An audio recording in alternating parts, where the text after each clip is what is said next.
Silence your phone already. What's that? Did you silence your phone already? Yeah, I did. From the camera. Always. Did you? Yeah. Yeah, I did.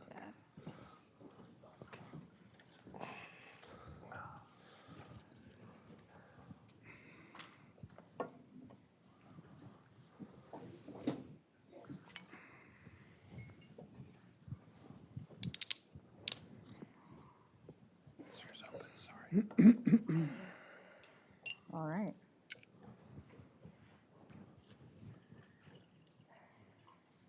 Shall we begin? Welcome, everyone. People fill in the front seats here. Please feel free. Welcome to the Carnegie Endowment for International Peace. I'm Abigail Hauslohner. I'm a correspondent for the Financial Times, and I write about U.S. policy in the Middle East. I'll be your moderator today. Start from this end, introduce our panelists. Zaha Hassan is a human rights lawyer and a senior fellow here at Carnegie. She has a depth of firsthand experience in the Middle East peace process, having served as a legal advisor to Palestinian negotiators at the UN and as part of the Palestinian delegation to previous exploratory talks in Israel. She also regularly participates in Track 2 peace efforts. Fred Wehrey is a senior fellow here at Carnegie's Middle East program.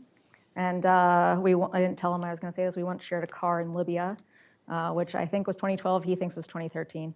And he is, of course, a prolific researcher and writer on the region. Amr Hamzawy is the director of the Carnegie Middle East program. He's a longtime human rights and democracy advocate and political scientist, and one-time Egyptian parliamentarian.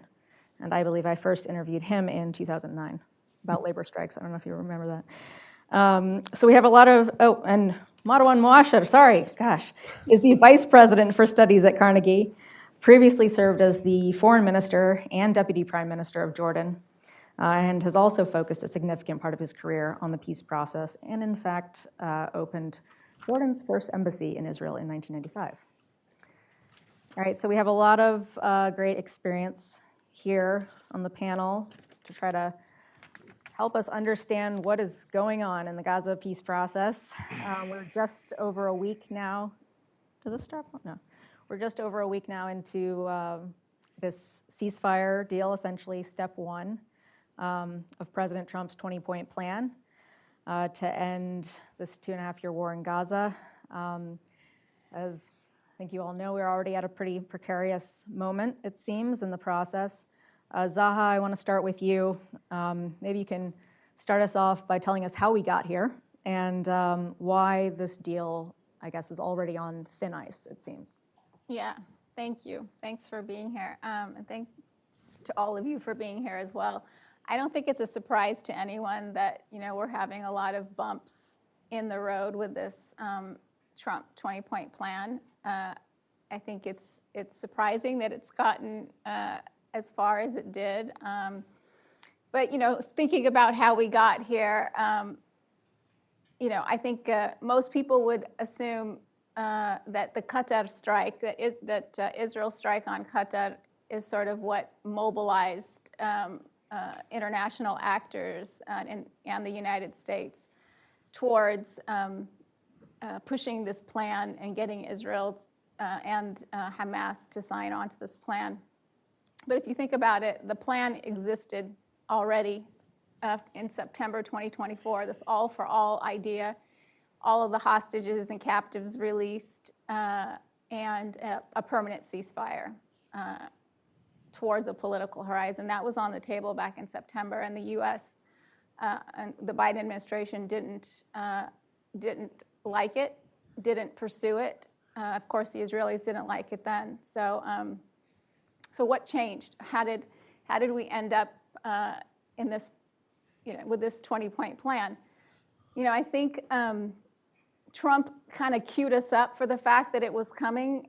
Early in September, he said that Israel may be winning the war, but it's losing the PR war, or it's not winning the PR war. And he was noting that Israel's losing support in Congress.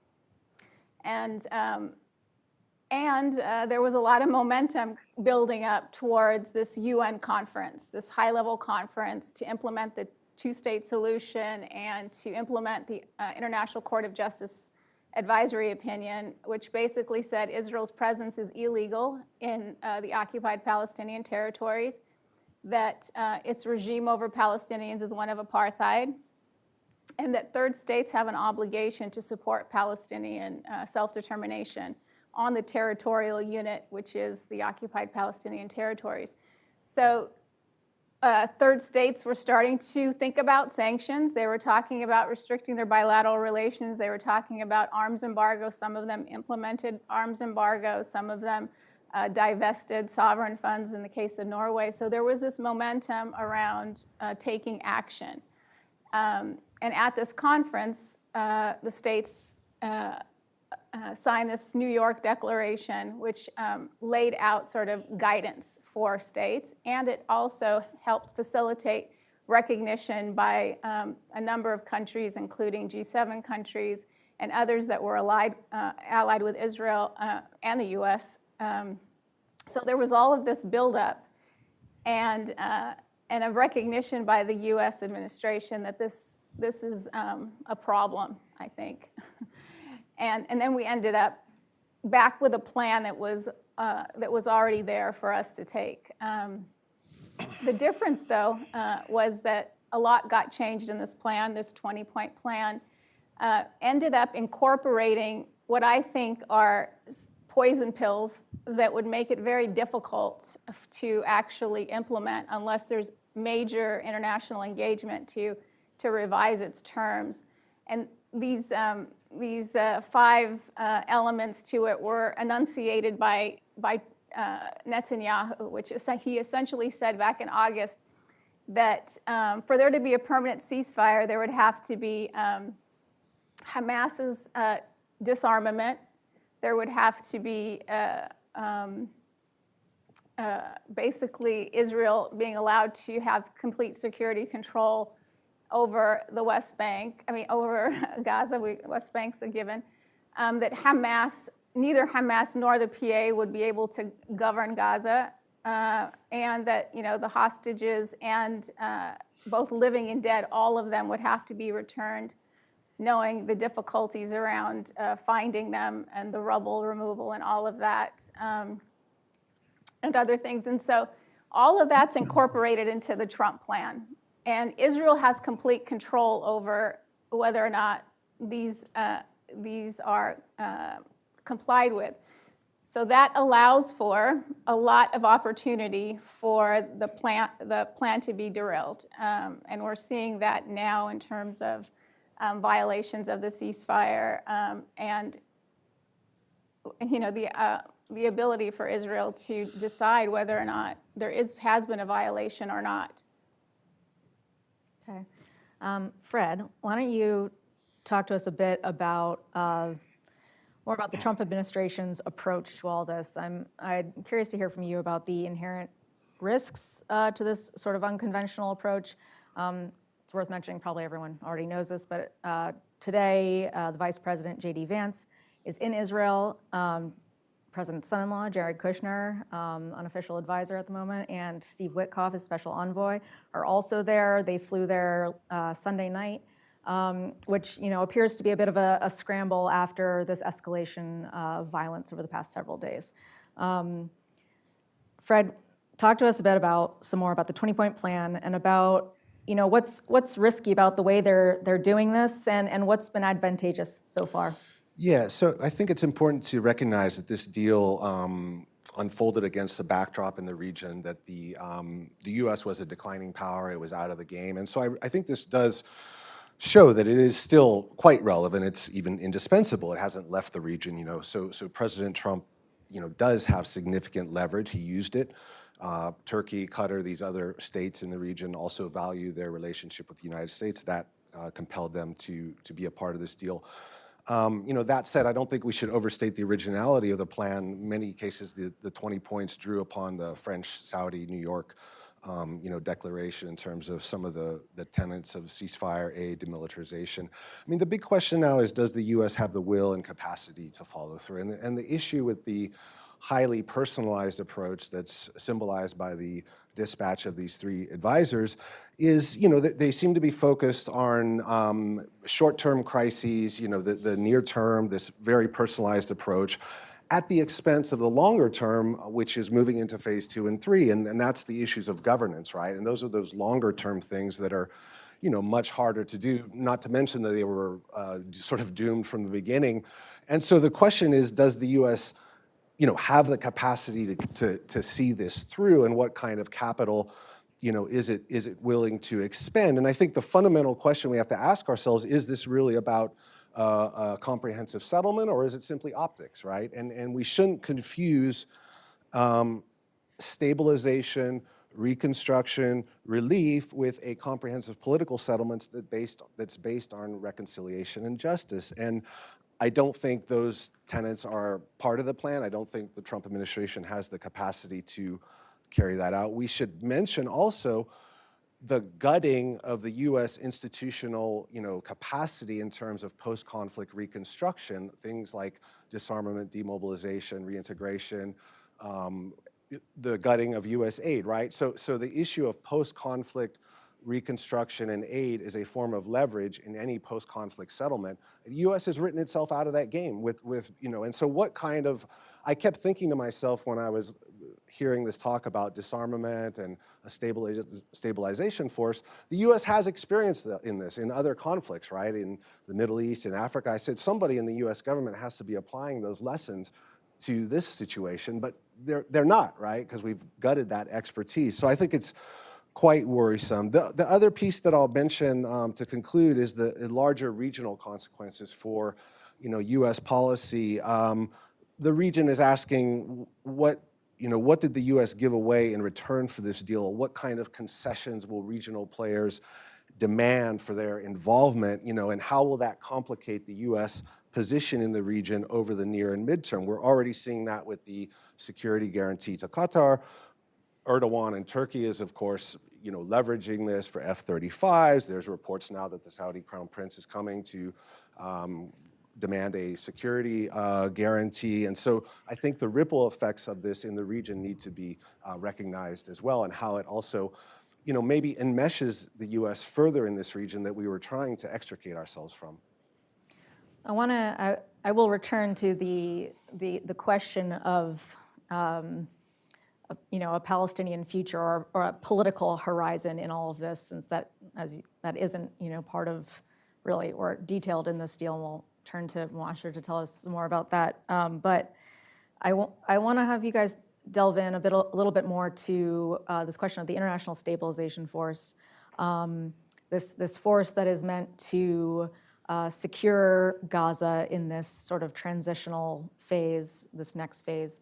And also the Hamas disarmament piece, which presumably this force is going to be a part of, is going to be implementing.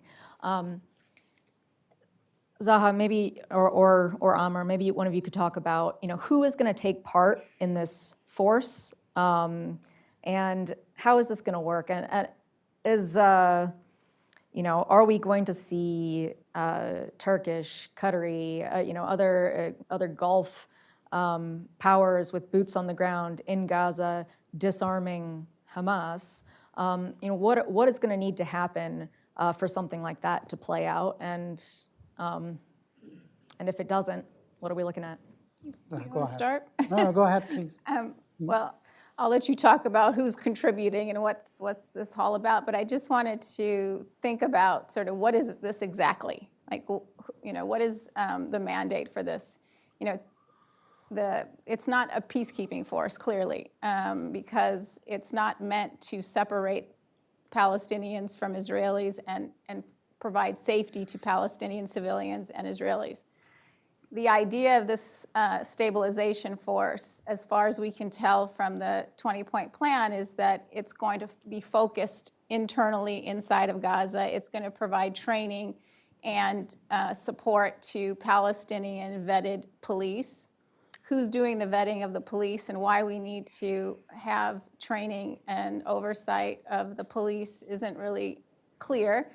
But there is some notion that Palestinians can't provide policing for themselves, and so it needs to be done by some external force. Clearly, there's a need to centralize control over weapons in Gaza if you're going to have a police force, but you need some authority. This is all going to be having to take some time to figure out what is the framework for this stabilization force. Is it if it's not a peacekeeping force? What is the normative framework to which it's going to be guided by, and who's going to provide those guidelines? There's a notion that the UN would mandate this force, but a UN mandate doesn't necessarily mean it's under law of international law or international humanitarian law in terms of its conduct. And so who's going to be the ones to guarantee sort of what framework this force is going to be under? And clearly under the terms of the Trump plan, it talks about this force being under the authority of the transitional governing body, which Trump would head. So there's going to be a lot of concern, certainly among Palestinians, as to how this body is going to actually protect the rights of the people on the ground, and whether or not it could become just another occupying entity that relieves Israel of its obligations. So, Amr, what's Egypt's role going to be? Is Egypt going to be in there disarming Hamas? Are they going to be rebuilding? Do they have preferences for who takes part in this new Palestinian government? And I'm also curious, Marwan, if you could talk about Jordan's role in this too, as the two big neighbors here. Sure, of course. If I can zoom out for a second, similar to where Fred started by saying that the deal came again in the background of the U.S. Reconsidering its policies in the region, talk in the region about a U.S. declining role. The deal came against the backdrop of regional middle powers, and I'm including Egypt, Jordan, Saudi Arabia, the UAE, Qatar, and Turkey, against the backdrop of middle powers not finding a way to end the war. So in a way, it came in a moment in which not only Israel was ready to take it, and the Trump administration was ready to push for it, unlike the Biden administration, if the deal was ready in September 24. It came also again the backdrop of middle powers in the region demanding a move, because it was getting too costly on all sides. And I believe the symbolism of the Israeli attack on Doha was exactly what drove home this one point, that this was bound to stop or needed to stop. And if I look at Egypt specifically, away from stopping the war, Egypt had two main national security concerns, and I believe for now they are achieved, which is why Egypt stands in support of the plan. The first one was to abort the specter of mass displacement. And second, a key national security interest for Egypt was to safeguard the Egyptian-Israeli peace treaty. And this meant as well to drive down the Israeli military presence in the demilitarized zone in the Philadelphia corridor, and a great deal of the tensions which erupted in the last 2 years. So with regard to these two key national security interests, I believe Egypt has achieved them. And if the deal is going to, which is a big question mark we have here in the room and everyone has, if the deal is going to hold, these two national security concerns will continue to be met. Now, with regard to Egypt's role in the plan, Egypt plays a threefold role, to my mind. One, as a diplomatic force, along with Qatar and Turkey in mediating. I believe they do not see their mediation effort as having been ended in the Sharm el-Sheikh summit, but as a continuing role with Qatar and Turkey. Secondly, a role with the different Palestinian factions and groups, including Hamas on the one hand and the PA on the other hand, and the big question mark regarding the technocratic government, the independent committee to govern Gaza, Egypt seems to have been in talk, in negotiation with different Palestinian factions throughout the last month. How it's going to come into being, when is it going to come into being, no one knows. The third role is a big question mark regarding the stabilization force. And I have not heard or read any clear pledge from Egypt that it's going to be part of the stabilization force. And I believe it's very difficult politically to imagine Egypt being part of a force that would disarm Hamas. However, Egypt can play a different role, maybe a supporting role. And there are some indications, two indications mainly. One, Egypt and Jordan are training Palestinian security forces. I'm not sure about when they come into the picture, the newly trained Palestinian security forces, but they are being trained as we speak and have been in training for some time. And the second supporting role Egypt is playing with regard to stabilization force is probably going to be border security on the Gaza and Egyptian borderline, the Rafah crossing primarily on both sides. It's important to note that according to the plan, the Palestinian side of the Rafah crossing will be managed by an Egyptian, European, and Palestinian consortium. I'm not sure about the composition. Details are yet to be clarified. But these are the three roles Egypt most likely is going to play. I doubt that Egypt would be willing to participate in the stabilization force. Marwan, do you think Jordan is going to send forces into Gaza? And also, you know, what's the thinking in the kingdom about who should be in charge of this Palestinian technocratic government? And let's also address this, one of the elephants in the room with this whole thing, which is the West Bank, which is that, you know, the Palestinian population is not simply Gaza, and this plan really says nothing about what happens to the West Bank. And talk to us about the implications of that. That's exactly, Abby, what Jordan is concerned with. Jordan's role in Gaza is not going to be a large one anyway. But in explaining Jordan's role, I want to make the following points. One, this is not a peace plan. Everybody keeps saying it's a peace plan. It's a Gaza plan. It doesn't speak about peace in a comprehensive way. Out of the 20 points, 18 is about Gaza. And then there are 2 that talk about a dialogue that might ensue if all the conditions are ripe. I mean, language that is so vague that it amounts to nothing.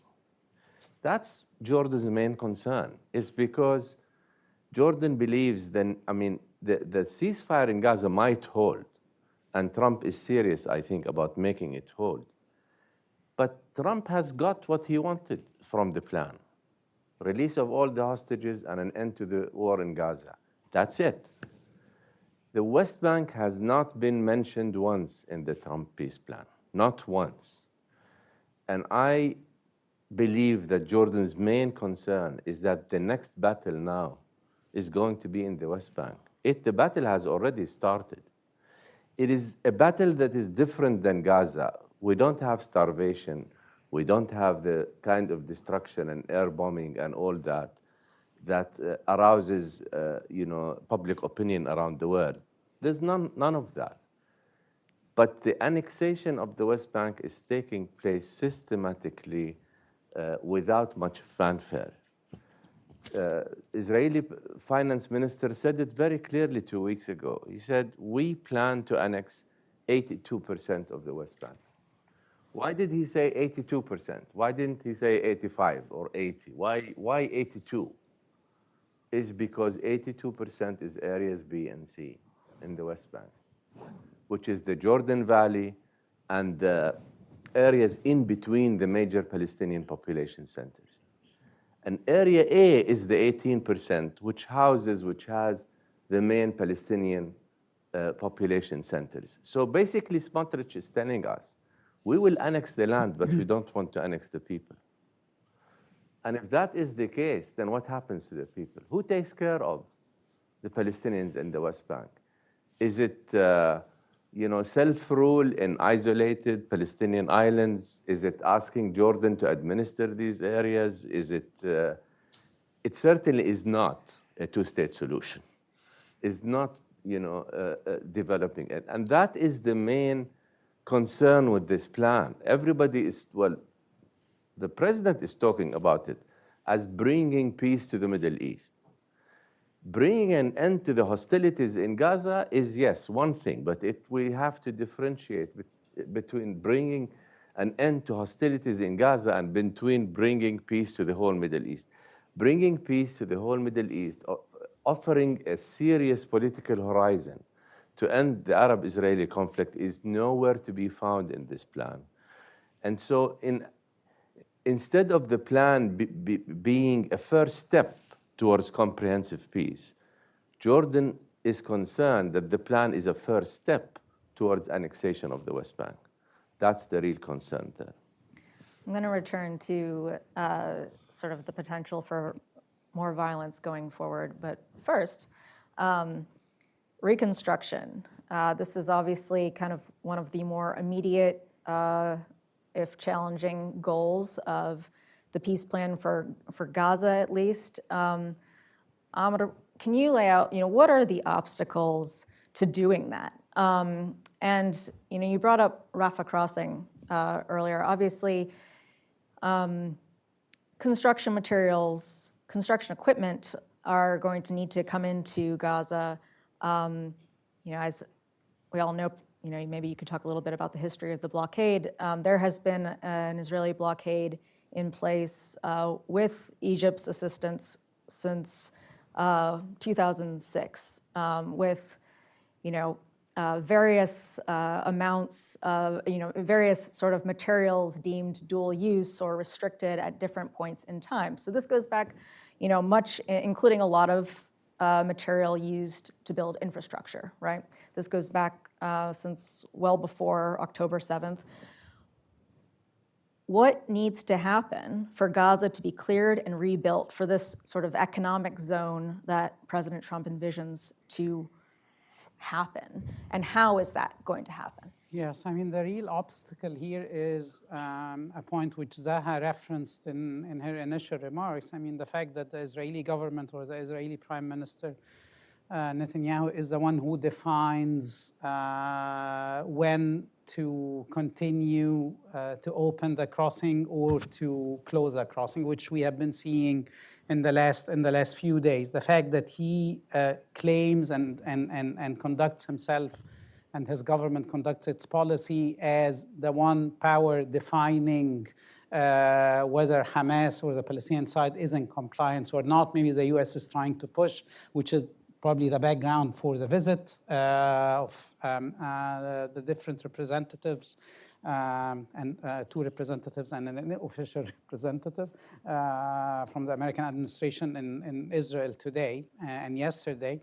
The fact of the matter is that as long as Netanyahu continues unhindered to be able to say that the Palestinian side is in compliance or not in compliance, means that he will continue to play around with the crossing, with the Rafah crossing and other crossings unhindered. So the real obstacle is Israeli policies, especially if we are hearing from the regional mediators, Qatar and Egypt, as well as from the US administration, that Hamas has been complying with the terms of the deal to stop the war. So that's the number one obstacle. Secondly, of course, these are extremely difficult conditions in which you need to expedite humanitarian aid to get going from humanitarian relief into reconstruction. And these are two different processes with two different sets of needs, including materials, but also human power and so on and so forth. So the question comes down to the political will on the Israeli side, whether they are going to stick by the terms of the agreement, which ended the war or created the ceasefire and the momentum we're having right now or not. In terms of the overall regional environment, because reconstruction will mean regional support as much as international support as well, two issues are important to note. One, there is a reconstruction conference or summit, which is bound to happen soon. I believe Egypt called for it. Some Europeans will partner. Egypt called on the US administration to help organize a reconstruction summit. The question will be the pledges, from where are they going to come? Which role is the Gulf going to play? And to what extent are they willing, the Gulf countries, to pledge for reconstruction under the current political conditions, which are ambivalent, ambiguous, unclear. The second condition, which I would like to mention, is we do have a reconstruction plan, which has been developed by Egypt, adopted by the Arab League, and I believe it continues to be a holistic solution for going about reconstructing Gaza. So this is not a question of the region or Palestinians not having a plan. The plan is out there. Its implementation comes down to political will on the Israeli side and regional and international support. Can I Yes, comment on please. the reconstruction issue? The question to ask is, who's going to reconstruct Gaza? President Trump said it's Arab states that are going to reconstruct Gaza. Gulf state representatives were in town last week, and I heard directly from them. They said, nobody consulted with us on this. Nobody asked us to reconstruct Gaza. And in the absence of a political settlement, we are not interested in reconstructing Gaza. So who's going to do it? The EU? The EU has poured billions of dollars into Gaza only to see it bombed time and again. The EU is not going to reconstruct Gaza. The United States is not going to reconstruct Gaza. I don't need to tell you that. So the question is, who is going to reconstruct Gaza, given the absence of a political horizon? I'm afraid that, yes, there will be pledges, there will be a conference, but it's all going to be, only on paper. I'm not optimistic at all that the reconstruction of Gaza, once again, in the absence of a horizon, is going to take place. Fred, yeah, what do you expect from the Trump administration as far as, how far are they willing to go, you think, to ensure that reconstruction starts, to ensure that this plan keeps going, and for how long? Well, as we heard, it comes down to who's going to do it, and there's obviously the Gulf, financial capital, but again, the actual implementation is still unclear. And as I said earlier, the U.S. is out of the game because of its, institutional gutting of that sort of, capacity. The other thing I want to mention is the issue of security and disarmament, how this will impact, reconstruction. And I think the problem that I see in this plan regarding disarmament is it treats disarmament as sort of a technical problem. It talks about buyback of weapons and cantonments, and it ignores that disarmament is a fundamentally political act, right? And we heard that because this deal doesn't have a political horizon, because it cedes too much authority to Israel, it's unrealistic to expect Hamas to disarm under such, conditions. And if we look at the lessons from other conflicts where there has been some sort of successful disarmament, there's a number of ingredients, and it's international commitment, it's funding, right? These are extraordinarily expensive endeavors because you've got young men who don't have an income, you've got to put them to work, and most importantly, you need a political settlement, right? You need political trust, and that clearly, doesn't exist. Zaha, speaking of Hamas, so if disarmament is unrealistic or very challenging to say the least, what's your expectation for what happens to Hamas? What does the group look like? What's its role in Gaza? Please look into your crystal ball and tell us everything. A year from now. Well, let's think about what it says about Hamas's role, but not just Hamas, by the way. The Trump plan talks about Hamas and other factions having no role in governance or in and being decommissioned. They use the word decommission, which I thought is interesting, and not disarmament, because decommissioning involves a process. And there's a notion that there's going to be phases, and that you're going to get to a certain point. And usually what that means is that at the end of it, there's a political horizon, and these issues around the legitimacy of armed groups and whatever are resolved because they're integrated within the political landscape. But the Trump plan as it exists now does not allow for that. And it's interesting as well because it says that Hamas and other factions can also have no direct or indirect role at all.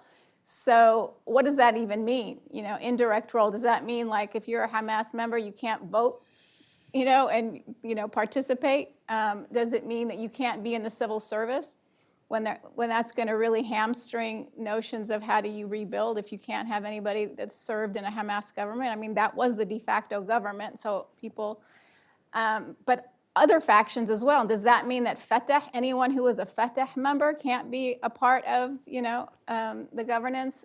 I mean, we know from the Trump plan that Palestinians can only be apolitical and technical, and they're going to have to cull to find those people. So that's incredibly problematic. But Hamas has already agreed a year ago, back actually more than a year ago, February 2024, with all the factions, that it would step aside in terms of governance and allow for the PA to govern. What they wanted, though, in exchange for that was to be brought under the umbrella of the PLO. They wanted to be a part of, the decisions about the future of the Palestinian National Project, along with all the other factions. And so that was their demand. But this, what's in the Trump plan doesn't allow for that, because we don't even know when it says governance. Does that mean that Hamas and other factions can't be a part of not just Gaza, but a future Palestinian Authority or the government of the Palestinian state? Or does that mean that they can't be a part of the PLO as well? If they're not going to be a part of the PLO, I don't see how you can have a quote-unquote peace agreement, because the notion that you can have a peace agreement but without the parties to a conflict sitting at the table to negotiate it is not a recipe for success. So. And one of the things we've seen in this past week since the ceasefire took effect is we've also seen some serious fighting between Hamas and other factions in Gaza, including, those factions who are either supported by Israel or who Hamas accuses of having collaborated with Israel. There seems to be turf wars. One of you tell us, what is the significance of that violence that we're seeing? It certainly, from the outside, doesn't look like Hamas is handing over the keys to the city, really. Marwan, Amr, can you talk to us about what does this say about where we're going? All of these are questions, Abby, that have no answers. The plan was clear on the first week. That's very clear, very specific. End the war, release all the hostages. Beyond that, nothing is clear. Who's going to reconstruct Gaza? What is the stabilization force going to do? What mandate does it have? Is it going to be a UN force or an American-led force? Is it going to the transition government that is being talked about? What is the role of people like Tony Blair? I mean, all of these are ambiguous. And Israel is a master at using ambiguity to push its own design. So even when plans are very clear, implementation is difficult. But with such a plan, I'm sorry to be so pessimistic, but I don't see beyond the great ending of the Gaza war and the release of all hostages. That's really great. But beyond that, if we are hoping that this is going to lead to something bigger than Gaza, I'm afraid we're going to wait for a long time. I'm not optimistic at all about the future. Nobody is talking about a political horizon, certainly not the US administration. The one factor that I see as positive, Abby, if you allow me, is the Saudi position. In this town, we have been hearing for the last 5 years that the Saudis are imminently going to sign a peace treaty with Israel. That it is that close. But it hasn't happened. And the Saudis are making it clear to everybody that they are not interested in signing a peace treaty with Israel along the lines of the Abrahamic Accords, because the Abrahamic Accords don't have a land for peace component. And that the Saudis, who are champions and originators of the Arab Peace Initiative, if they sign a peace treaty with Israel, it's going to be according to the Arab Peace Initiative, which means a Palestinian state. They have made this clear, multiple times. The question is, how solid is this position? Are they going to keep at it, or are they going to change it? So far, they have not changed it. And regardless of the different American officials we have heard in the past, whether those from the Biden administration or the Trump administration, who keep telling us that the Saudis are close, my own impression is that they are not close. Well, the Crown Prince is coming next month now. Yes, he is. The Crown Prince, I don't want to put words in his mouth, but I have very strong reason to believe that the Crown Prince himself has made this clear multiple times to American officials. So this is not coming from a junior Saudi official. Now, this is something that can be built on. This is something, if the Saudi position holds, because Saudi Arabia is important to the administration, and joining the peace accords is important to the administration. If the Saudi position holds, and if it can be backed by a number of other Arab states effectively, like Egypt, Jordan, Qatar, if we can build a nucleus that pushes in that direction, maybe we can then talk about a pathway to a political settlement. Absent that, I'm not optimistic. Yeah, the administration has framed certainly Gulf input in this as one of the unique aspects of this process this time around. The fact that the Qataris, the Saudis, the Emiratis all seem so much more engaged, and certainly, the Qataris seem to be very involved in, the drafting of this plan and coming together in New York and then in Washington to push this forward. So I'm glad you raised that factor of Gulf influence.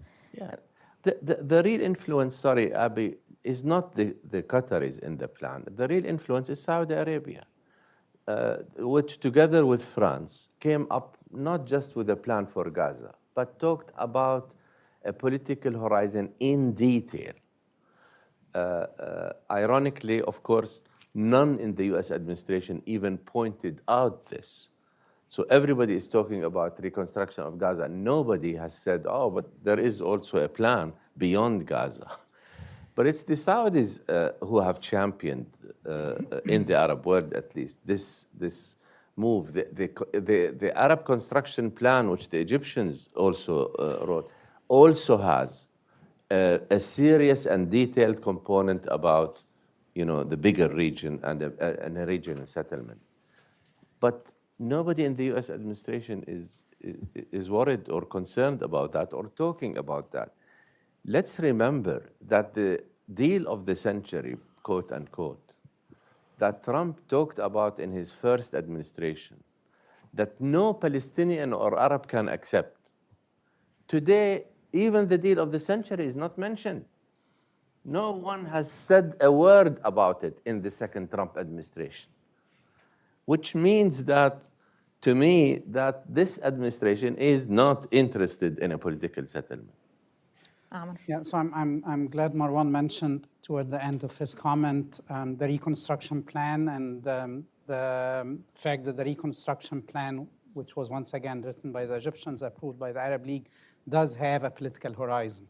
Otherwise, I would have had some difficulties as an Egyptian commenting on the leading Saudi role, and I would have taken the discussion in a different direction for obvious reasons to many in the room. But no, my point is it would be structurally a mistake to look for the political horizon within the Trump administration or any external actor. The question with regard to the political horizon the settlement of the Arab-Israeli conflict, a solution to the Palestinian issue is bound to be homegrown in the region. And I believe this is the legacy of the regional middle powers as we have been seeing their roles unfold in different ways throughout the last years. And it's not only Saudi Arabia, it's Saudi Arabia, the UAE, and Qatar in the Gulf.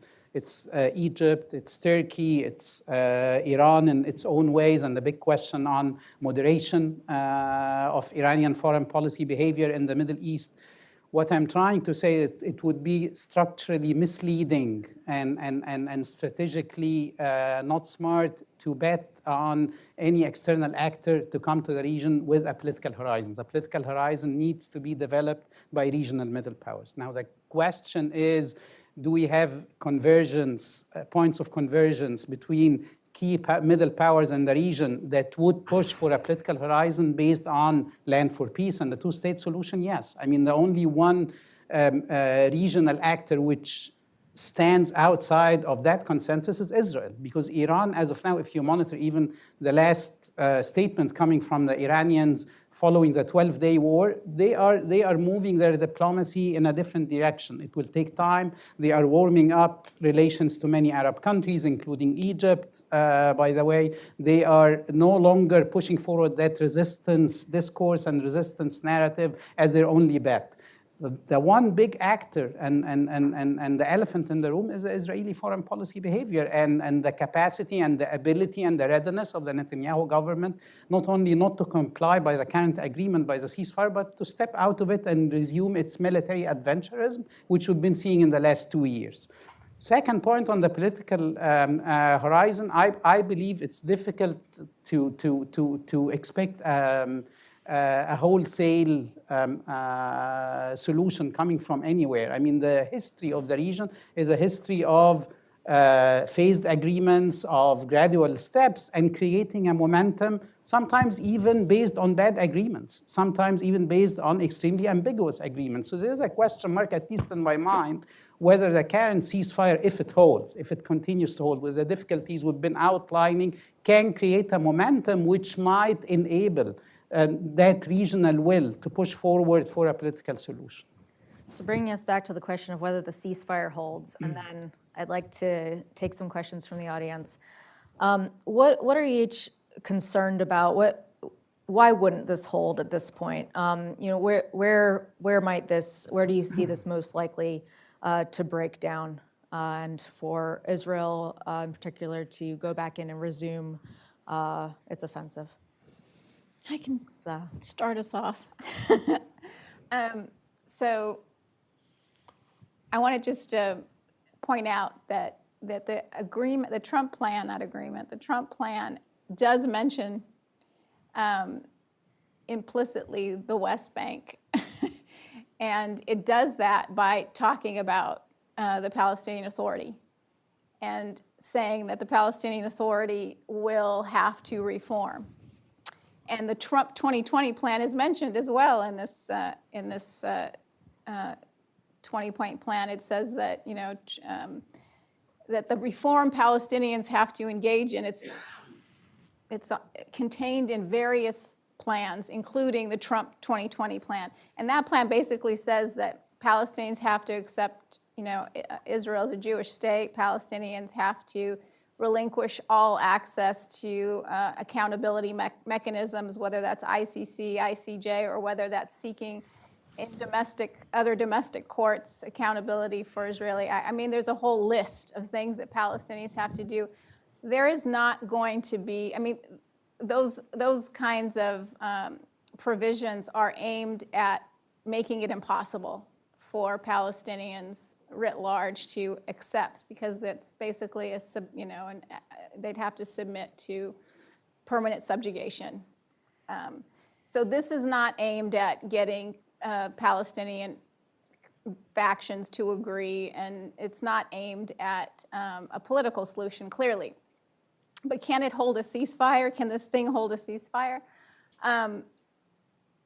I think in the short term, there will be less intense violence, like maybe we won't see what we've seen for the last 2 years. That's not good, as Trump recognized, it's not good PR for Israel. But we're going to see a continuation of the policies and practices Israel has had since the beginning of the occupation. And it might look more, Gaza might look more like the West Bank moving forward, and the West Bank might look more like Gaza. And that's, I think, what we should be looking for. And the question for me, same as the question that Marwan raises, is like, to what extent are regional stakeholders going to have to step up their game in terms of their advocacy with President Trump and in terms of cost and consequences with Israel? Because that's the only way this equation changes. They have now their own national security at stake at this point. And so they have an incentive to really step it up. But otherwise, we're just going to see more of the same unless that happens.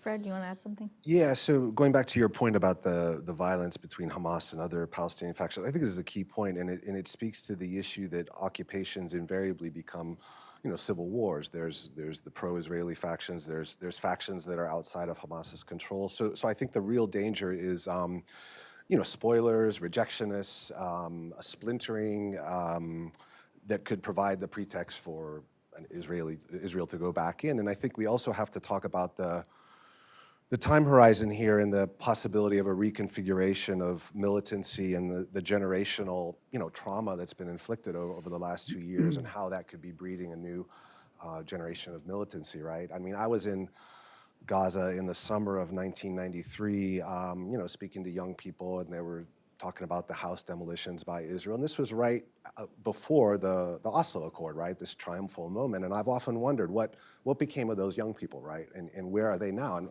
no doubt some of them probably joined the ranks of the militants. So we have to look at the horizon here, where the longer these bigger questions are deferred, the more spoilers can shape outcomes and the greater chances for renewed militancy. I think that's a good note to conclude this portion, unless Amr has one. All right. Yes, Saeed. All right. And perhaps folks can introduce themselves. I don't know if there's a microphone around. Okay. Thank you, Abby. Thank you, everyone. I'm like you, Dr. Marwan. I don't much believe that there's going to be a reconstruction of Gaza. I mean, the record of reconstructing war zones in the Middle East is really quite abysmal. It doesn't happen. So I want to ask you about a point that Zaha raised, in her last answer. What happened about the other day after? The day after Netanyahu decides to break down the ceasefire, because all indication shows that he is going to break down the ceasefire.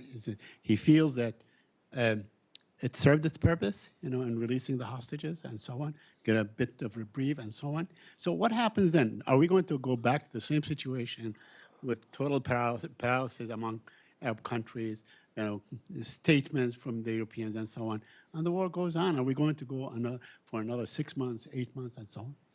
Thank you. Sure. Yeah. Look, Said, if you believe, as I do, that Israel's strategic objective is mass displacement, then that objective is not going to be affected by agreements, even if President Trump wants them. Why do I say that? Israel has made it clear that they do not want to end the occupation or help establish a Palestinian state. Netanyahu today calls a Palestinian state a reward for terrorism. The two-state solution is a reward for terrorism, is the official view of Israel today. If Israel doesn't want a Palestinian state, and it doesn't want a Palestinian majority, because for the first time in the history of the conflict, the number of Palestinians today in areas under Israel's control, meaning Palestinians who today are citizens of Israel, plus Palestinians under occupation, has exceeded the number of Israeli Jews. 7.5 million Palestinians to 7.2 million Israeli Jews. So if Israel does not want either a Palestinian state or a Palestinian majority, which is, of course, very problematic in the long term because it will be accused of apartheid. What choice does Israel have today other than mass displacement? It's the only way to maintain a Jewish majority, a Jewish state, etc. I am convinced of this. And therefore, when I look at agreements that are taking place, I'm convinced that this Israeli coalition is going to find any excuse to break the agreement and continue with its objective of mass displacement. That is why I'm also not optimistic about Gaza reconstruction. Israel spent 2 years destructing Gaza. Why would it help in any plan to reconstruct it? I'm going to take a question from our online audience. Someone asks, what does the Trump administration gain or lose from this peace deal falling apart? Fred, would you like to take that one, or Amr? Well, I mean, what does it lose? I mean, it's obviously a personal, ambition, we know, for Trump to be seen as this, as this deal maker, and there's obviously some financial equities involved. I think, look, I mean, my issue is with the attention span of this administration. So they could write it off as and rebound. I mean, so the sort of the consequences, he's above politics, right? So there are no real consequences for him, if this goes sour. And so that's the real danger, I think. Yeah, I mean, again, I see this as sort of a personal quest. I don't see much institutional weight behind it. So again, the risks of it falling apart, I think, are very real. Any more questions from the audience? Yes. Hi, I'm Abu Hussein. I'm conflict resolution liaison in the International Center for Religion and Diplomacy. And I definitely agree with both of you, like Amr and Marwan, about zero willingness from the Israeli side for sustaining the ceasefire or even talk about peace agreement, because we know what they are talking to. And obviously from the plan, there is zero also any commitment or accountability for what Israel did or to hold them even or to hold the ceasefire. So what can we do as international community? What's your message, every one of you, to try to keep the message alive, to keep the Palestinian case alive, and just keep people thinking, what can we do to push or put some pressure to hold the ceasefire longer time as we can? Thank you. The international community is changing. It might not be changing fast enough for a major change of policy. But I will claim that for the first time in the conflict, Europe is starting to take independent positions of the United States. Not when I say Europe, I don't mean all of Europe, but major European countries. We've never seen this before. The Europeans have always deferred to the United States on the peace process, always. Today we are seeing cracks, whether it is Spain, applying sanctions, whether it is the recognition of Palestine in the UN, etc. But I will say more than that. Recognition of Palestine in the United Nations is a good, positive move, but it remains a symbolic move that is not going to result in ending the occupation. Again, I have to be careful, not all European countries, but major European countries today are recognizing this. To the point where some of them are saying that if Israel takes a move such as annexing parts of the West Bank, they are ready to move beyond recognition and start applying sanctions. Spain has done this. Canada now is thinking seriously of this, etc. Again, I'm not saying that this by itself is going to result in ending the occupation. All I'm saying is we are facing an international change in public opinion. I would say in American public opinion that we haven't witnessed before. The Pew survey that I'm sure you guys have seen in March tells us that for the first time in the history of the conflict, the number of Americans who view Israel negatively has exceeded 50%. It's 53%. Again, is that resulting in a change of policy? No. But it says that the Israeli project of today, which is annexing the whole land and trying to get rid of as many Palestinians as possible, is not sustainable anymore internationally. Whether that translates into a change of policy 5 years down the road, 10 years down the road, 15 years down the road, I cannot tell. But I claim that the current Israeli position is not sustainable. Amr? Yes, I mean, there is a lot which the EU and then some individual European countries can do at two levels. The first level is with regard to the ceasefire, the agreement, holding the ceasefire and enabling humanitarian aid to flow into Gaza in an expedited fashion, as well as to make some inroads with regard to reconstruction. I believe the Europeans can contribute, be it in a multilateral fashion to a summit happening in the region on reconstruction. They can commit some pledges as well, but for most, they should sustain the diplomatic pressure they created in the last period of the war. And that was effectively put in action by Spain, and the sanctions it implemented all the way to the German government position, which toward the end of the war accepted to freeze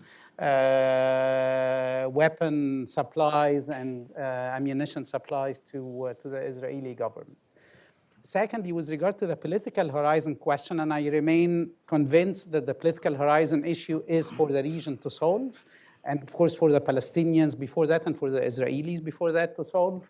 No one of us addressed the question of Palestinian national reconciliation, the reference to Hamas and its potential integration in the PLO, the big question mark of what will happen with the different Palestinian faction, the PA, the prospects for re-engineering, redefining legitimacy within Palestine is a big question mark. But apart from that, I believe the Europeans should also keep the diplomatic pressure they created in the last 2 years, recentering the two-state solution and the principle land for peace by referencing once and again the Arab Peace Initiative. That's what they can do. I believe we're all operating again in the background of a great deal of ambiguities in the plan. U.S. administration whose attention cannot be expected, or should not be expected to last for a long time. And again, as a background, there is room for regional actors to do more and for the Europeans to do more as well.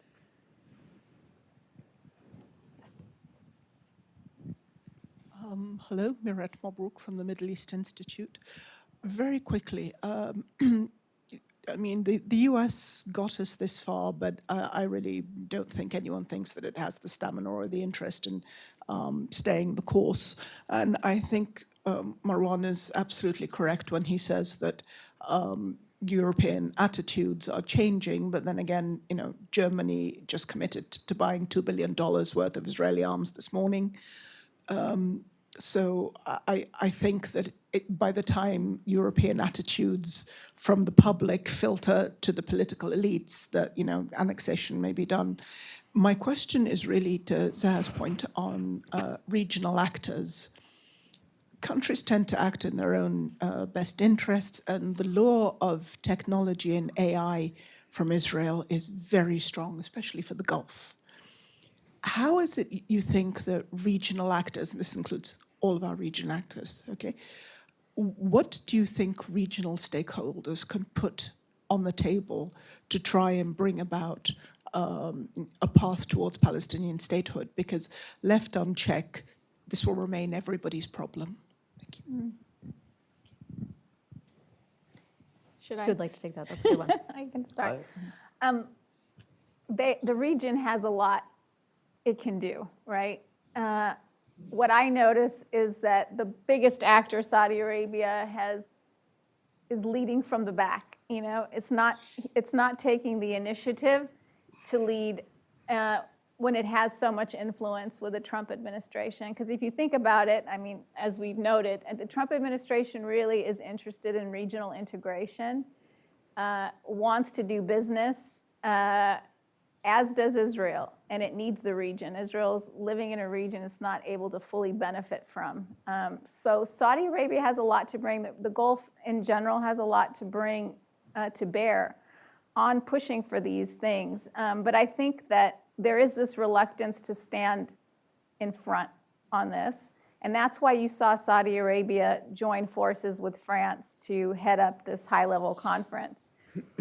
I was just in Brussels last week, and there is a lot of confusion about what role the EU can play and individual member states, because everyone recognizes they need to play ball with this mechanism that Trump's created, even though they had in mind something very, very different. At the same time, what Trump's got is so far away in terms of normative frameworks that if they associate too closely with the plan, they end up becoming complicit. Because the plan, for example, links humanitarian aid to things that Hamas has to do. That's very problematic if you're thinking about international humanitarian law. So the EU and European member states have to work in concert with the region to figure out how to steer this Trump plan in a rights-respecting way. And again, they have some leverage to bear. I mean, the EU is a major trading partner with Israel, but unfortunately, we saw today that the issue of suspending trade relations with Israel was taken off the table by the EU, at least for now. So, there's a lot of reluctance to do what has to be done, to do the kinds of, sanctions and things that normally you see done right away. We saw that right away with Russia and in the Ukraine context, but not so much with the Israel context. I think there is a buildup happening, though, and maybe this Trump plan has sort of put a big bump in the road for where things were going, where things were trending. But this agreement was never meant to get to a phase 2. I mean, it's like I said, there's poison pills left and right, to kill it. So the EU and the region's going to have to come back with where they were at, which was the New York Declaration and the energy that was behind that high-level conference in New York. May I? Yeah. Meret, you mentioned the term Palestinian statehood. Palestinian statehood, I believe, is going to happen, okay? Simply because you're not going to get rid of 7.5 million Palestinians. They're going nowhere. And if there are more than the Israeli Jews in historical Palestine, statehood is going to happen one way or the other. The question is, what shape is it going to take, and when is that going to happen? If we are looking at the Trump plan as a pathway towards statehood, I suggest we look elsewhere. This is not a pathway towards statehood. This plan is not going to lead to statehood. Now, there are those that, as you know, talk about a two-state solution. There are others like me who don't believe a two-state solution is possible anymore. But that's besides the point. Statehood will take place. Unfortunately, it's not going to take place soon. And unfortunately, there is no short-term solution to the conflict. That's what I believe. The conditions are not there, the political will is not there, and the international community is not doing what it should do to help bring about a two-state solution. So if we're looking at the short term, it's extremely bleak in my view. If we're looking long term, statehood will happen. Oh, that's good. Here. And then we'll come back to you. My name is Rabia. Thank you for doing this. I have a question for Fred, actually, about the U.S. role in securing a ceasefire in Gaza. You mentioned Trump using his leverage to secure this ceasefire deal in Gaza. Why do you think Trump or Biden haven't used this leverage months ago? Well, as was mentioned, it was the sort of convergence of these, regional dynamics. I mean, the regional states moving forward, and then I think the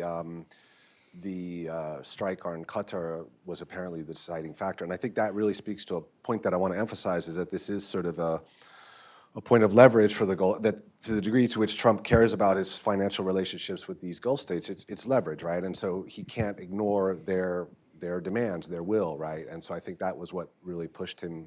And there was also the broader issue of the combat on the ground, that Hamas had been decimated, the broader decimation of Hezbollah. So it was a convergence of things that made this happen at this particular point. We'll get back to you in a moment. I want to ask, because this sort of segues into another question from our online audience, asking about what does the relationship between the U.S. and Israel look like moving forward? And this, Marwan really touched on a shift there with the poll that we saw in March, and shifting views amongst Americans, and also obviously Europeans' shifts as well, and willingness to sort of take different policies, break with Washington on certain things. Where is this relationship heading? Fred, do you want to take this again, or would one of you like to? Look,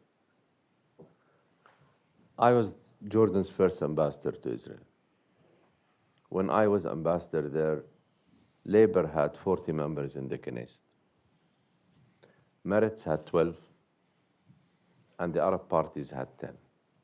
So between these three parties alone, there was a constituency working for peace, each defining peace in their own way, but there was a constituency working for peace. Today in Israel, Labor has 4 members, Meretz has 0, and the Arab parties are divided. So I'm afraid that we are not just dealing with a phenomenon called Bibi Netanyahu. Because many people think that when Netanyahu leaves the scene, we might face an Israeli government which is more realistic, more sensible, and which is ready to end the occupation. Last July, the Knesset passed a law against the establishment of a two-state solution. That law was approved by every single Jewish political party in Israel. So we are dealing with a problem that transcends Netanyahu. That's on the Israeli side. And honestly, I don't have an answer. If you tell me today, a constituency for peace is going to develop in Israel, I hope so. I just don't see it so far. And of course, October 7 has made things even worse. Today, 85% easily of Israeli public opinion don't want a two-state solution. On the US side, I mean, Fred is better able to address this than me, but let's look down the road. Okay, let's look at the next Democratic president or the one after him. Do we believe that that president is going to take the same view on the Palestinian-Israeli conflict that President Biden did?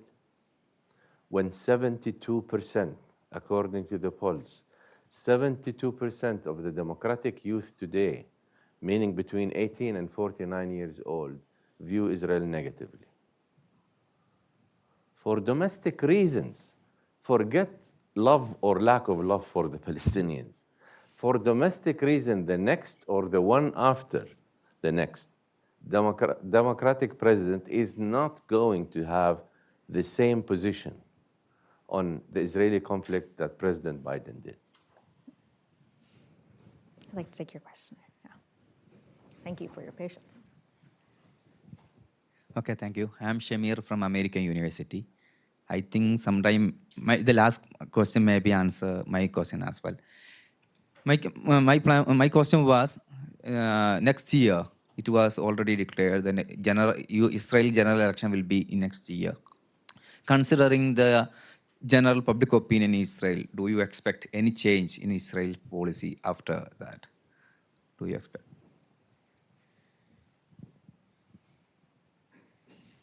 I think I probably answered the question. Right now, I don't see a constituency for peace in Israel. I just don't. Is that going to change? I mean, so far there are no indications that it will change. People have this view that if the stars are not aligned today, the stars might be aligned in 10 years, okay, for a peaceful settlement. That you're going to have a different US president, a different Israeli prime minister, etc. But that assumption assumes that the status quo is static. The status quo is not static. And with settlement being built at this rate, today, the number of settlers in the West Bank and East Jerusalem today is 750,000. They were 250,000 when Oslo was signed. There will be 1 million settlers in 5 years. And so, yeah, maybe the stars politically will be aligned, but what about demographically? How are you going to separate the two communities? Even if the political will, and so in my own view, and I'm speaking analytically, not emotionally, any solution has to be integrative. It cannot be based on separation because separation has become impossible. Amr, what's your expectation? Well, less about expectations. Actually, I had the instinct of taking us back to prior to October 7, 2023, because I believe a great part of what we are seeing today and what we're saying about the regional actors sustaining the momentum, we have to go back to the regional situation prior to October 7, 2023, where actually, with regard to state actors, apart from Egypt and Jordan, not many actors, including Saudi Arabia, UAE, other countries, were speaking about the two-state solution or the Palestinian issue altogether. It was left completely aside. And the fact that it came back into the fore and it's becoming now diplomatically an issue that everyone is reckoning with is a testimony to the fact that the Palestinian people have been enduring. I mean, sometimes I feel that we're taking the discussion in a direction where we're making Palestine Asian plus. I mean, it's about the people and their struggle and the fact that they are still there and have endured a lot in the last 2 years, which created that regional momentum, which created that European momentum, which created that momentum in the international environment and within the US as well. So I believe we need to look at what's happening on the ground as being defined to a great extent by the Palestinians, by their actors on the ground, whether we like them or dislike them, whether one likes Hamas and the other factions or disagrees, as I happen to be, disagrees with a lot of what Hamas has been doing and the other factions have been doing. That's one. Secondly, for regional actors to keep the momentum that push for peace and for a two-state solution for a political horizon, I believe they need not only to manage the difficulties, the embedded difficulties within the ceasefire agreement, but to figure out a way of sustaining the momentum by diplomatic initiatives. And there are two initiatives which I believe need to be pushed forward by Arabs as well as by Turkey. And I'm not sure about Iran, of course, since the process of moderation is bound to take time. Number one is reconstruction. I believe as much difficult as it may be to operate and think about reconstruction in the current condition, it continues to be politically extremely important to push this platform further, to create momentum for reconstruction, not only for humanitarian aid, and these are two different issues. Secondly, to build on the New York Declaration, the Saudi-French initiative, to see how it can materialize on the ground, what kind of next steps. I read the declaration several times. I'm not sure about the next steps. What do they mean tactically or concretely on the ground? What can be done? But there need to be some movement based on the New York Declaration. So if the region puts its efforts in these two directions, beside what it has to do to hold the ceasefire and figure out the tricky questions of the stabilization force, the transitional government, the international body, and so on and so forth, that would be great in terms of keeping the region engaged and not going back to pre-October 7, 2023, where no one apart from at the government level, Egypt and Jordan, was speaking about the two-state solution.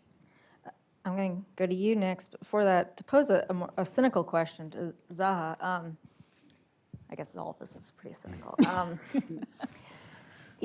How much of that momentum is dependent on or contingent on the continuation of popular outrage in the region about, obviously, we've heard or gotten a sense from various governments in the region that some of this willingness to speak up, to forge a plan, to talk about Palestinian statehood anew, is generated by popular outrage in the Middle East about what people are seeing on their television screens in Gaza. Does that continue, particularly, I guess ironically, if the ceasefire holds? For how long, or is it possible that sort of the public uproar dies down and that, Gulf states, Jordan, Egypt, decide that they don't have as much of an impetus to put pressure on the U.S. And to make, particularly in the case of Saudi Arabia, to make normalization, say, contingent on a solution for the Palestinians? Yeah, you're absolutely right. The public outrage is what mobilized governments to really come up with the initiative around the New York Declaration. It was in the region and outside of the region. We saw people coming out by the hundreds of thousands in capitals and in cities around the world, and that definitely had a huge impact on getting these governments to come up with a plan to harness what was happening. I don't see that dying down, just as we didn't see, the anti-apartheid movement just die down when there wasn't violence on the ground. I don't see violence going down to zero here. I mean, the West Bank, we haven't talked about much, but what's going on there is really terrible. I mean, we're seeing entire communities completely displaced. We had an incident a few days ago where a village, which is really primarily Palestinian American, 80% settlers with the protection of the forces, Israeli forces, go in and just literally bash heads in the middle of an olive harvest. The violence is going to be around, the outrage is going to be around, that's not going to change. And in terms of demographics, what's going on inside of Israel demographically, we should take note of. There's been a lot of emigration from Israel by secular Israeli Jews who don't want to live in a society that's veering into authoritarianism and autocracy. And given the very high birth rate among the religious that tend to be more ultra-nationalists, we're going to see an Israeli society moving more and more to the right, not less so. And so I don't think we're going to have a shortage of outrage when it comes to what's taking place on the ground. the question again then is, for me, is just how will these regional actors along with Europe come together to continue to pursue what they're pursuing, and how will they do so in a way that can get the United States to come along? I don't know if, Trump has shown some kind of flexibility in terms of his foreign policy. I don't know if it's flexibility or if it's like short attention span where he forgets what he did and then he comes back in. But he's been more flexible than, say, the Biden administration and some Democratic presidents. He has a base that will support him. The MAGA base has been outspoken on the U.S.-Israel relationship. It's been outspoken on the genocide, which is what they call it, in Palestine. And so he has space to maneuver if he chooses to take it. But I think if you've watched his Knesset speech, you realize just how much he values his billionaire donor class and how much he recognizes their support and how much access they have to the White House. I mean, he praised that during the Knesset speech. So it's very difficult for me, like it is for Marwan, to imagine like a complete about face when it comes to supporting Israel's agenda for a greater Israel that includes the West Bank. Abi, if I may, there is another factor that will influence public rage, as you call it. Foreign journalists have been prevented from entering Gaza by Israel. Once they do, the extent of the destruction in Gaza is going to be seen by the whole world. We see it in the region because of channels like Al Jazeera and others, but the rest of the world doesn't. The rest of the world, they hear about Gaza destruction, but when you see it with your own eyes, I believe public rage is going to increase, not decrease. That's a good point. I want to get to, we only have time for a couple more questions, so maybe we can take a few and then have them answer. Why is all the talk about Hamas disarming when it's Israel who's occupying Arab land and doing most of the killing?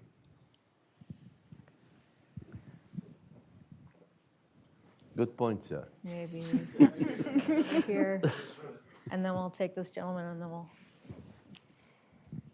Hi, Cindy Ragab, American University. I had a question about the leverage of the power players outside of the combatants. It's clear from your explanations that Hamas and Israel have very ambitious goals and are not very willing to negotiate, but that people who have real leverage over the regimes, maybe more influence like Saudi Arabia, but have real leverage, the people who are at the peace plan might be able to force a negotiation. And I'm wondering what you think the horizon will be for continued negotiation. I think the expectation that an end to Middle East conflict will happen in one deal, but as Amr said, perhaps this is the beginning of a long process and a bridge rather than a final destination. Let's get one more. You guys are retaining all of this, right? Hi, Charlie Johnson. I'm with the Middle East program here at Carnegie, but I did want to ask, we've been talking a lot about like Israeli public opinion, but I did want to hear if there were insights on Palestinian public opinion, especially in terms of regional partners and the international community. Like over the past 2 years, as we've seen the settlement proceed at unprecedented rates, as well as, of course, the destruction in Gaza, who has retained legitimacy in the eyes of the Palestinian public in any potential peace process? I mean, Amr, I know you've mentioned the Saudi and French statement in New York, as well as different regional players. So I was kind of wondering, where are potential bright spots there in terms of future negotiations or any path toward a settlement that, of course, would involve the Palestinian people as well, but which partners could also enable that with the legitimacy and credibility in the eyes of Palestinians? All right, so Palestinian public opinion, disarming Israel, and the future negotiations. Is this the beginning of more of the problem, Abi, is we know what Palestinian public opinion is. There are many polls on Palestinian public opinion. Nobody wants to draw the lessons from them. The Palestinians, let me bring one example. There is one person today in Palestine who enjoys popular support among all factions, and by far. His name is Marwan Barghouti. Nobody wants to get Marwan Barghouti out of prison because the Israelis know he is going to unify Palestinians behind him, and he is ready for a political settlement. But Israel has, resisted getting him out for the last 20 years on the excuse that he has killed Israeli citizens. Well, a lot of Palestinian prisoners who killed Israeli citizens were released, including in this round. The Palestinian Authority today enjoys the support of less than 10% of the population. These are poll numbers. I'm not making them up. But if you want to hear Palestinian public opinion, if you want a Palestinian leadership that has legitimacy, you have to have elections. Nobody wants elections. Not the authority itself, because it will lose, not Israel, of course, and not the United States. So the talk today is about a reformed Palestinian Authority, a credible or acceptable Palestinian administration. Who decides other than Palestinians what is acceptable? That's what we are. That's what we are, facing today. And I'm afraid that we're not going to see, any Palestinian elections anytime soon. But I will also claim that whoever is appointed to lead the next phase is not going to be acceptable to the vast majority of Palestinian people if they don't come through elections. Now we are 3 minutes over, I believe. If any of you have any last thoughts in response to those questions? Sure. Very briefly on the last question regarding future scenarios. I believe the region is facing a fundamental choice between regressing, turning a blind eye, with some exceptions, to what's happening in the Palestinian occupied territories, which was the situation in the region prior to October 7 of 2023, and a second choice of sustaining its diplomatic power, its energy, its momentum, and pushing it forward tactically and strategically, not with the US alone, but also with the Europeans and other partners. This comes down to the key middle powers in the region. I believe between us we will not disagree with anyone in the room with regard to their names, but how to translate their energy into concrete actions moving forward, how to even use the fact that we have a ceasefire for a better outcome, not in the long run, but... Thank you. Thank you. Please come again. Thank you all. I thought it was 1 hour. I didn't realize.